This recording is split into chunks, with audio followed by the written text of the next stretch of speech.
ನಮಸ್ಕಾರ ಗುರು, ನೀವು ನೋಡ್ತಾ ಇದ್ದೀರಾ cricket sports Kannada YouTube channel. Bengaluru ತಂಡದ ಬೆಂಕಿ ಆಟಗಾರರಾಗಿರುವ ವಿರಾಟ್ ಕೊಹ್ಲಿರವರು ಮತ್ತು AB ಡಿ ವಿಲಿಯರ್ಸ್ ರವರು ಈಗಾಗಲೇ ಫ್ರೆಂಡ್ಸ್ ಕಾನ್ಫರೆನ್ಸ್ನಲ್ಲಿ ಒಂದು ದೊಡ್ಡ ಮಾಹಿತಿಯನ್ನು ನೀಡಿದ್ದಾರೆ ಸ್ನೇಹಿತರೆ. ಸೊ ನಮ್ಮ ಒಂದು RCB ತಂಡದ ಹೊಸ ಪ್ಲೇಯಿಂಗ್ 11ನ ಬಗ್ಗೆ AB ಡಿ ವಿಲಿಯರ್ಸ್ ರವರು ವಿರಾಟ್ ಕೊಹ್ಲಿರವರ ಜೊತೆಗೆ ಯಾವೆಲ್ಲ ಮಾತುಗಳನ್ನು ಶೇರ್ ಮಾಡಿಕೊಂಡಿದ್ದಾರೆ ಎಂಬುದರ ಬಗ್ಗೆ ಫುಲ್ ಡೀಟೇಲ್ ಅಪ್ಡೇಟ್ ಮಾಹಿತಿಯನ್ನು ನಿಮಗೆಲ್ಲರಿಗೂ ತೋರಿಸಿಕೊಡ್ತೇನೆ. ಅದಕ್ಕಿಂತ ಮುಂಚೆ ದಯವಿಟ್ಟು ನಮ್ಮ ಚಾನಲ್ ಸಬ್ಸ್ಕ್ರೈಬ್ ಮಾಡಿಕೊಳ್ಳಿ. ಸೊ ಬನ್ನಿ ಇವತ್ತಿನ ವಿಡಿಯೋನ ತಲೆ ಮಾಡದೆ ಶುರು ಮಾಡೋಣಂತೆ ಸ್ನೇಹಿತರೆ.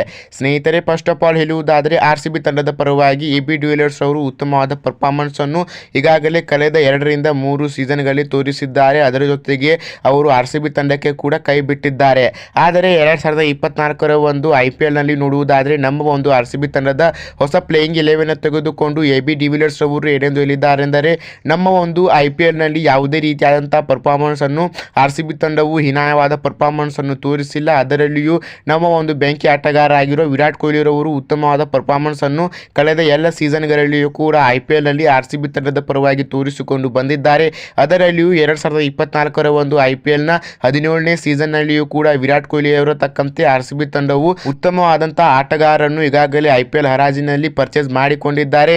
ಹೀಗಾಗಿ ನಮ್ಮ ಒಂದು 2024ರ ಒಂದು IPL ನ 17ನೇ ಸೀಸನ್ ನಲ್ಲಿ RCB ತಂಡವು ಬಲಿಷ್ಠವಾದ ಪ್ಲೇಯಿಂಗ್ 11 ಅನ್ನು ಒಳಗೊಂಡುವುದರ ಜೊತೆಗೆ ವಿರಾಟ್ ಕೊಹ್ಲಿ ರವರು ಕೂಡ ಉತ್ತಮವಾದ ಪರ್ಫಾರ್ಮೆನ್ಸ್ ಅನ್ನು ತೋರಿಸಿದ್ದಾರೆ. ಅದೇ ರೀತಿಯಾಗಿ ಗ್ಲೆನ್ ಮ್ಯಾಕ್ಸ್ವೆಲ್ ರವರು ಕೂಡ ಉತ್ತಮವಾದ ಪರ್ಫಾರ್ಮೆನ್ಸ್ ಅನ್ನು T20 ಲೀಗ್ನಲ್ಲಿ ತೋರಿಸಿಕೊಂಡು ಬಂದಿದ್ದಾರೆ.